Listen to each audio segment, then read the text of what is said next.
अस्सलामुअलैकुम viewers. First year chemistry का topic है केमिकल इक्विलिब्रियम में क्या क्या कॉन्सेप्ट्स हैं। पहले वो कॉन्सेप्ट देखेंगे और फिर उसके बाद बारी बारी फॉर्मूले सारे देखेंगे। नाम से ही जाहिर है केमिकल इक्विलिब्रियम यानी कि ऐसे रिएक्शंस जिसके अंदर इक्विलिब्रियम पाया जाए। वो अब रिवर्सिबल रिएक्शन भी हो सकते हैं और इरिवर्सिबल रिएक्शन भी होते हैं। तो सारी की सारी डिटेल्स लेंगे, तो वीडियो तक एंड तक वॉच कीजिएगा ताकि आपको पूरा कॉन्सेप्ट समझ में आ सके।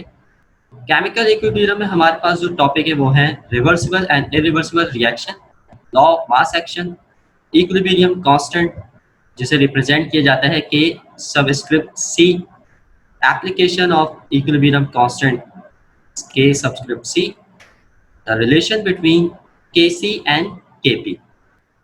Reversible reaction, chemical reaction which proceed in both direction forward and backward simultaneously एक साथ, यानी कि ऐसा रिएक्शन जो फॉरवर्ड डायरेक्शन में भी मूव करे और बैकवर्ड डायरेक्शन यानी कि रिएक्टेंट की डायरेक्शन में भी मूव करे एक साथ, वो कहलाता है रिवर्सिबल रिएक्शन। कभी खत्म नहीं होता ऐसा रिएक्शन। एग्जाम्पल आपके सामने शो हो गई है, N2 nitrogen gas hydrogen gas मिल रही है अमोनिया। ये बैकवर्ड रिएक्शन में भी पॉसिबल है। मतलब आप देखें एरो की साइन, आधे कटे हुए एरोस हैं, ये फॉरवर्ड डायरेक्शन में भी जा सकते हैं और रिवर्स डायरेक्शन में भी जा सकते हैं। ये कहलाते हैं रिवर्सिबल रिएक्शन। होमोजेनस रिएक्शन, ऐसा रिएक्शन जो take place of between same phase. Same phase का मतलब नाइट्रोजन और हाइड्रोजन यहाँ पर सेम फेज रख रहे हैं यानी गैस रख रहे हैं। इन दोनों में से कोई भी सॉलिड नहीं है। अगर एक सॉलिड और एक गैस अगर रिएक्टेंट होता है तो वो रिएक्शन कहलाते हैं हेट्रोजीनस रिएक्शन। मगर यहाँ पर दोनों क्या है, गैसियस फॉर्म में। तो सेम फेज वाले अगर दो लिक्विड मिल जाए तो वो भी होमोजेनस कहलाएंगे, इसी तरह दो सॉलिड मिल जाए वो भी होमोजेनस कहलाएंगे।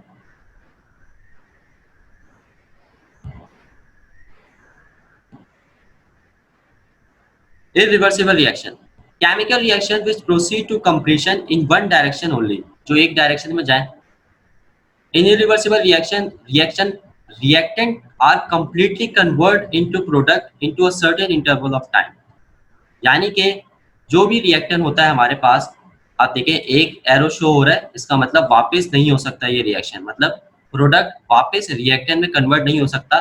कैल्शियम कार्बोनेट कन्वर्ट हो गया एक दफा कार्बन डाइऑक्साइड में, कार्बन और कैल्शियम ऑक्साइड में, तो इसका मतलब ये हुआ रिएक्टेंट पूरा का पूरा कंप्लीट हो गया प्रोडक्ट के अंदर, वापस से रिएक्टेंट नहीं बन सकते प्रोडक्ट।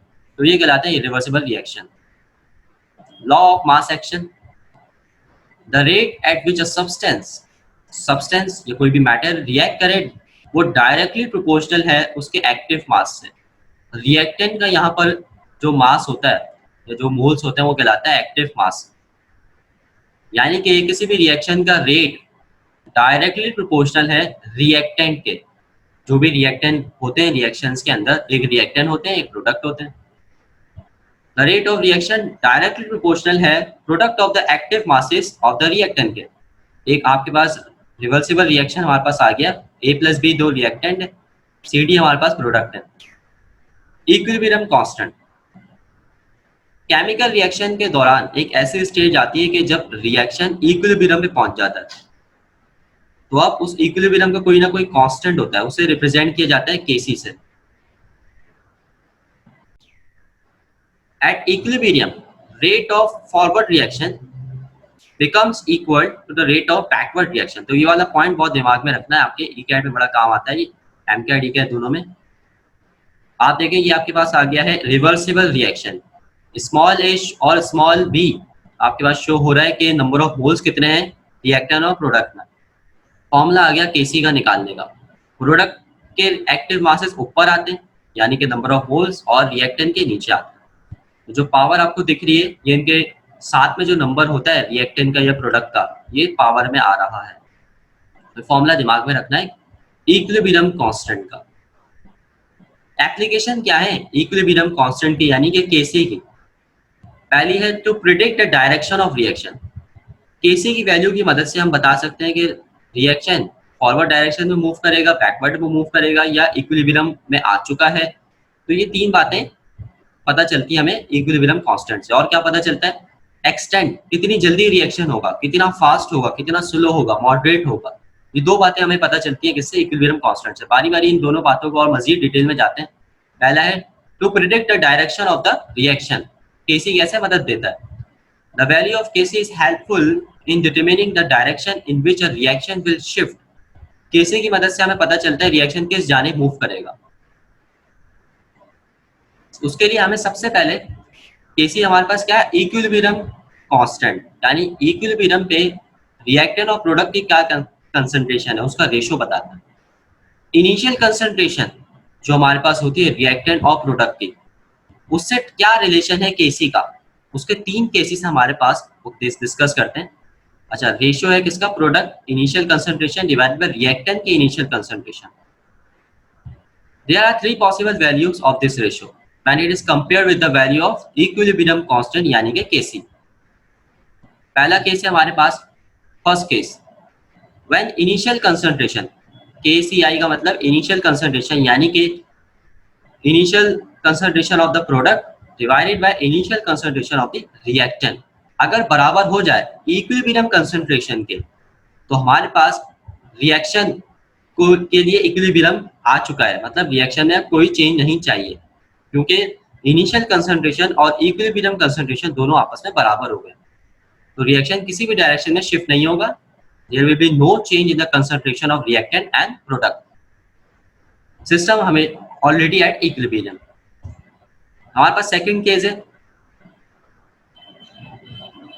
जब इनिशियल कंसंट्रेशन हमारे पास ग्रेटर हो जाए इक्विलिब्रियम कंसंट्रेशन से, इसका मतलब ये हुआ कि रिएक्शन मूव करेगा, अभी ज्यादा हो गई है इनिशियल कंसंट्रेशन, केसी से भी ज्यादा हो गई है, तो रिएक्शन बैकवर्ड डायरेक्शन में मूव करेगा, यानी कि रिएक्टेंट की तरफ मूव करेगा। प्रोडक्ट बन चुका है, अब रिएक्शन कहाँ मूव करेगा, बैकवर्ड डायरेक्शन, रिएक्टेंट की जानिब, क्योंकि इनिशियल कंसंट्रेशन की वैल्यू ग्रेटर हो गई है इक्विलिब्रियम कांस्टेंट से। At equilibrium, quantity of product will decrease and the quantity of reactant will increase. Third case है हमारे पास, when initial concentration less than हो जाए equilibrium concentration से, तो रिएक्शन मूव करेगा फॉरवर्ड डायरेक्शन में। अभी इसका मतलब ये हुआ रिएक्टेंट स्टेबल है और वो मूव कर रहा है, आहिस्ता आहिस्ता कन्वर्ट हो रहा है किसके अंदर, प्रोडक्ट के अंदर। Quantity of product will increase and the quantity of reactants will decrease. ये तीनों केसेस याद रखने, किसके, केसी के, कि वो प्रोडिक्ट करता है डायरेक्शन ऑफ द रिएक्शन। अब चलते हैं तो predict the extent of a reaction, कितना तेज होगा रिएक्शन, वो भी केसी बताता है हमें। From the magnitude of equilibrium constant सिर्फ हम बता सकते हैं उसकी डायरेक्शन, लेकिन एक्सटेंट कैसे बता सकते हैं, इसके भी 3 केसेस हैं हमारे पास। फर्स्ट केस है when the value of equilibrium constant is very high, यानी कि इक्विलिब्रियम कांस्टेंट की वैल्यू क्या हो, बहुत ज्यादा हाई हो। दूसरा जब लो हो, तीसरा मॉडरेट हो, यानी ना ज्यादा हाई हो ना ज्यादा लो हो। बारी बारी देखते हैं इनको डिटेल्स। जब हाई हो केसी की वैल्यू तो क्या होगा, a very high value of equilibrium constant indicates that the forward reaction is almost completed. The reactants are very unstable, यानी कि जल्दी से रिएक्टेंट कन्वर्ट हो जाएंगे प्रोडक्ट में, स्पॉन्टेनियसली लिखा हुआ है। और इक्वेशन आपके सामने आ गई है। O3 हमारे पास है ओजोन, रिवर्सिबल रिएक्शन में कन्वर्ट हो गई ऑक्सीजन में जल्दी से। ओजोन एक अनस्टेबल रिएक्टेंट है, डायरेक्ट कन्वर्ट हो गई ऑक्सीजन में। और इसका अगर आप केसी की वैल्यू देखें कितनी है, 10 एक्सपोनेंट 5, 55। केसी की वैल्यू बहुत ज्यादा हाई है, तो रिएक्शन भी बहुत जल्दी से कवर अप होगा। तो केसी की वैल्यू हमें बताता है कि रिएक्शन कितनी जल्दी कवर अप होगा। दूसरा केस है when the value of equilibrium constant is very low, इसका मतलब ये हुआ कि रिएक्शन आहिस्ता आहिस्ता मूव कर रहा है फॉरवर्ड डायरेक्शन में। बहुत स्लोली टेंडेंसी है किसकी, रिएक्शन की, कि वो मूव करे फॉरवर्ड डायरेक्शन में। रिएक्टेंट्स बहुत ही स्टेबल है, जब भी तो प्रोडक्ट नहीं बन रहा, बहुत स्लोली प्रोडक्ट की जाने मूव करा जा रहा है। एक एग्जाम्पल आपके पास सामने आ गई, इक्वेशन है 2HF रिवर्सिबल रिएक्शन, H2 मिल गया, हाइड्रोजन गैस मिल गई, फ्लोरीन मिल रहा है। केसी की वैल्यू है 1 एक्सपोनेंट -13, बहुत ही लो है। इसका मतलब रिएक्शन आहिस्ता आहिस्ता मूव कर रहा है फॉरवर्ड डायरेक्शन में। क्यों मूव कर रहा है, क्योंकि हाइड्रोजन क्लोराइड HF जो है वो बहुत ही स्टेबल है, कन्वर्ट ही नहीं होके दे रहा प्रोडक्ट में, बहुत स्लोली कन्वर्ट हो रहा है प्रोडक्ट के अंदर। और लास्ट केस है when the value of equilibrium constant is very moderate, equation आपके सामने शो हो रही है, दो गैसेस मिलकर अमोनिया बना रही है, Kc की वैल्यू है 10, ना ज्यादा लो है ना ज्यादा हाई है, which is a moderate value. उसका मतलब ये होगा, हम ये कंक्लूड कर सकते हैं रिएक्शन अकर हो रहा है बोथ इन फॉरवर्ड और बैकवर्ड डायरेक्शन में, यानी कि दो गैसेस मिलकर अमोनिया भी बना सकती है और अमोनिया कन्वर्ट हो सकती है नाइट्रोजन गैस और हाइड्रोजन गैस में। तो ये था to predict the extent of a reaction. Equilibrium will be attained after certain period of time, ये वाला पॉइंट भी दिमाग में रखना है। केपी हम इस्तेमाल करते हैं फॉर गैसियस इक्विलिब्रियम सिस्टम के लिए, जहां हम यूज कर सकें पार्शियल प्रेशर ऑफ गैसेस के, कंसंट्रेशन नहीं यूज करेंगे हम वहां पे यूज करें पार्शियल प्रेशर। इक्वेशन क्या बनेगी फिर? इक्वेशन तो वही आ गई, गैसेस के टर्म्स में हमारे पास रिवर्सिबल रिएक्शन है। और अब रिलेशन की तरफ चलते हैं। रिलेशन किसके दरमियान? केपी और केसी के दरमियान। ये आपके सामने रिलेशन आ चुका है, केपी बराबर है KC, R universal gas constant, temperature, del N हमारे पास आ गया नंबर ऑफ मोल्स।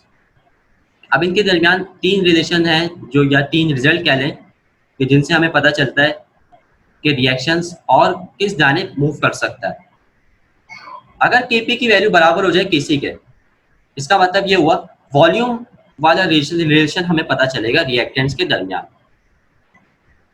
यानी कि गैस का प्रेशर चेंज होगा या नहीं होगा, ये सारी बातें डिपेंड कर रही है केपी और केसी के रिलेशन पे।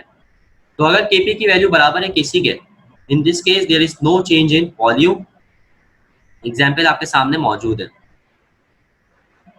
रिएक्टेंट के जो वॉल्यूम है मेरे पास, अगर आप देखें हाइड्रोजन के साथ भी 1 लगा हुआ है और आयोडीन के साथ भी 1 लगा हुआ है, दोनों को प्लस करूंगा मेरे पास आएगा रिएक्टेंट का वॉल्यूम 2, गैसेस है दोनों। इसी तरह हाइड्रोजन आयोडाइड का जो वॉल्यूम है प्रोडक्ट साइड में वो भी 2 है, 2 और 2 बराबर हो गए। इसका मतलब ये हुआ in this example volume of product are equal to the volume of reactant. इसका मतलब ये हुआ केपी बराबर है किसके? केसी के।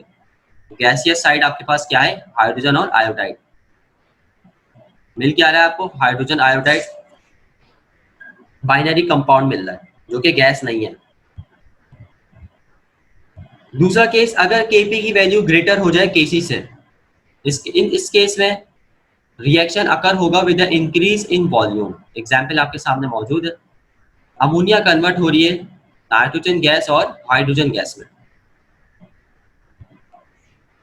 लेफ्ट हैंड साइड में आपके पास वॉल्यूम है 2, राइट हैंड साइड में आपके पास वॉल्यूम है 3 + 1 4। नाइट्रोजन के साथ आपके पास नंबर 1 लगा हुआ है और हाइड्रोजन के साथ 3 है।